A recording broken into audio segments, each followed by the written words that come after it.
soit avec vous. Lecture de l'Évangile de Jésus-Christ selon saint Jean. En ce temps-là, Jésus déclara : Amen, Amen, je vous le dis, celui qui entre dans l'enclos des brebis sans passer par la porte, mais qui escalade par un autre endroit, celui-là est un voleur et un bandit. Celui qui entre par la porte, c'est le pasteur, le berger des brebis. Le portier lui ouvre et les brebis écoutent sa voix. Ces brebis à lui, il les appelle chacune par son nom et il les fait sortir. Quand il a poussé dehors toutes les siennes, il marche à leur tête et les brebis le suivent, car elles connaissent sa voix.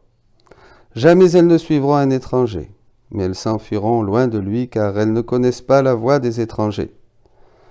Jésus employait cette image pour s'adresser aux pharisiens, mais eux ne comprirent pas de quoi il leur parlait. C'est pourquoi Jésus reprit la parole. Amen, amen, je vous le dis. Moi je suis la porte des brebis. Tous ceux qui sont venus avant moi sont des voleurs et des bandits. Mais les brebis ne les ont pas écoutés. Moi je suis la porte. Si quelqu'un entre en passant par moi, il sera sauvé. Il pourra entrer, il pourra sortir et trouver un pâturage. Le voleur ne vient que pour voler, égorger, faire périr. Moi, je suis venu pour que les brebis aient la vie en abondance. Acclamons la parole de Dieu. Louange à toi, Seigneur Jésus. Voilà, un bel évangile. On s'arrête un petit peu pour méditer, mes amis.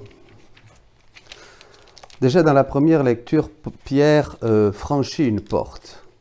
Pour un juif, manger des animaux impurs, il a vraiment fallu que le ciel se manifeste pour le dire, regarde, mange. Mais non, jamais, comment vais-je manger?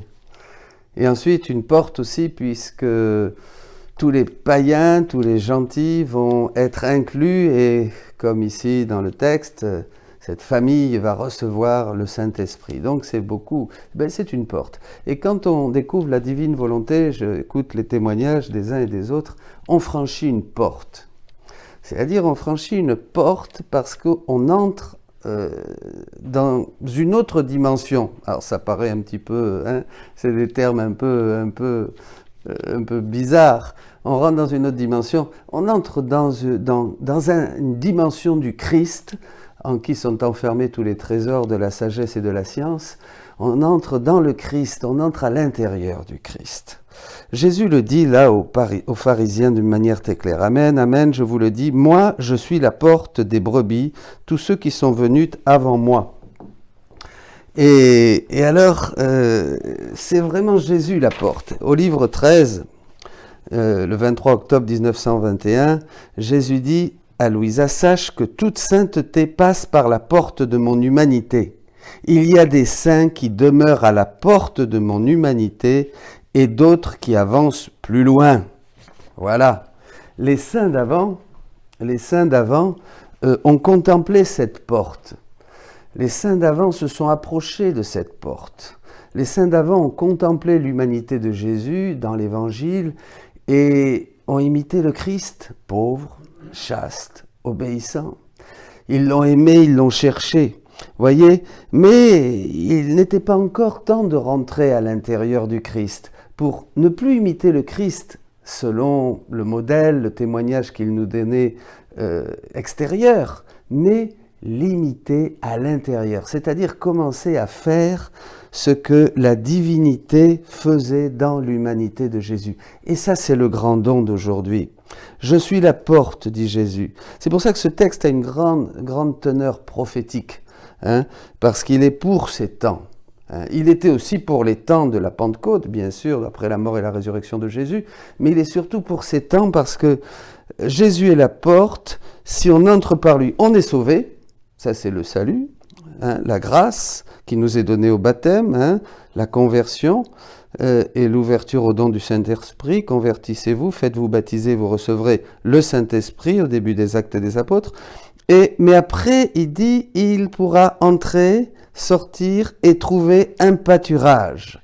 Et ce pâturage, Jésus le dit plus loin ici, c'est la vie et la vie en abondance. Alors là, il faut s'arrêter. Parce qu'il s'agit d'un pâturage et d'une vie en abondance, une vie abondante. Donc là, on entre dans quelque chose d'infini. On entre dans la vie même de Dieu. C'est-à-dire, comment on entre dans la vie de Dieu? Parce qu'on partage la vie de Dieu, parce qu'on partage la connaissance de Dieu. Jésus dit encore à Louisa dans un autre passage, alors je mettrai les passages, si tu veux retracer les chemins de la volonté éternelle, donc si tu veux entrer maintenant, parce que Louisa est la première. Louisa, la troisième œuvre de Dieu, est la première. C'est pas une autre spiritualité, la divine volonté. C'est le troisième fiat. C'est l'achèvement. Un internaute ce matin me disait, ça y est, j'ai compris. Ça, enfin, j'ai compris. Avec la divine volonté, nous avons la plénitude et toute la lumière sur l'évangile. Elle accomplit tout ce qui est en semence dans l'évangile. C'est ça, il a compris, vous avez compris. Je veux retracer les chemins de la volonté éternelle. Entre par la porte de mon humanité. Il n'y a pas d'autre chemin. Et les saints étaient vraiment sur ce chemin. Et ils nous y ont préparés. Nous, ouvriers de la dernière heure, on reçoit tout. Et on n'a pas fait les efforts qu'ont fait tous les saints avant nous. Voyez ?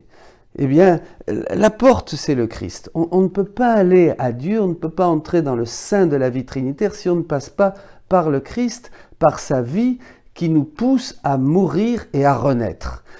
Et là, on entre dans la vie de la résurrection, cette vie nouvelle, et on obtient la version divine de notre vie. La version divine de notre vie, on la reçoit par le don que nous fait Jésus à sa résurrection. Voyez, il a refait toutes nos vies, il a refait la tienne, la mienne, voilà. Et cette vie, maintenant, elle est disponible, elle est toute refaite, une vie qui glorifie le Père, une vie de pureté, une vie de sainteté divine.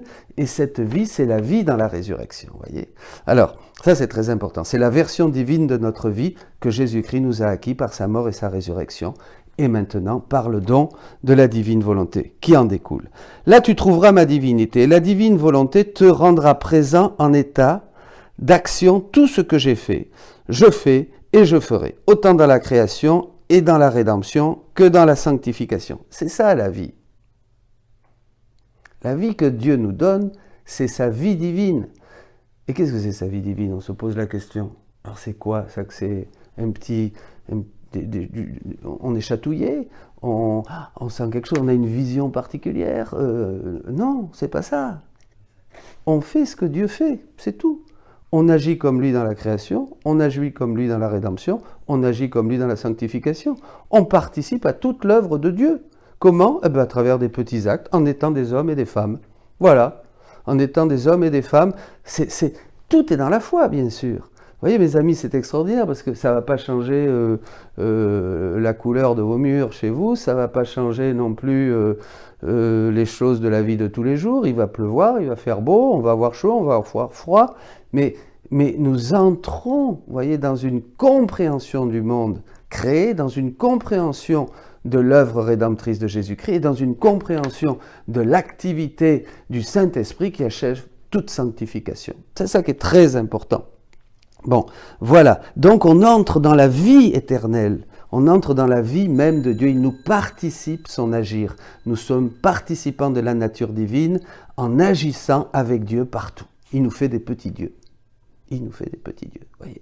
Et alors, par cette porte de l'humanité, nous entrons dans la vie intérieure de Jésus, dans la vie intérieure, la vie dans la divine volonté, c'est la vie intérieure de Jésus et Marie.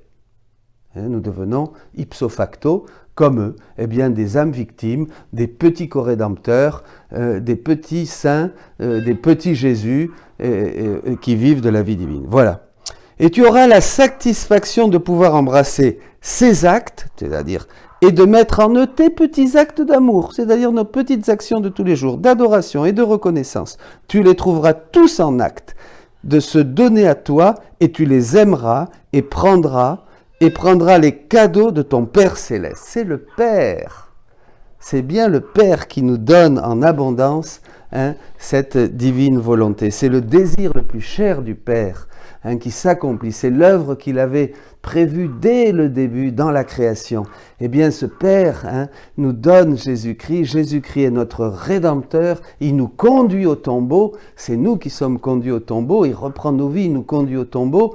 Il s'est fait pécher pour nous. Il est défiguré parce qu'il porte toutes nos misères. Mais il refait nos vies. Il nous amène dans ce tombeau et nous ressuscitons avec le Christ. Si vous êtes mort avec le Christ, vous ressuscitez avec le Christ. Et là, cette porte qu'est Jésus-Christ, son humanité, eh bien, nous fait entrer dans ce don des dons, dans ce prodige des prodiges, la vie de la divine volonté. Voilà, c'est un évangile très important.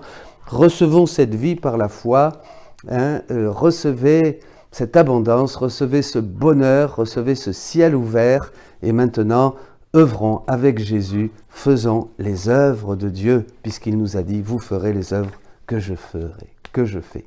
Soyez bénis.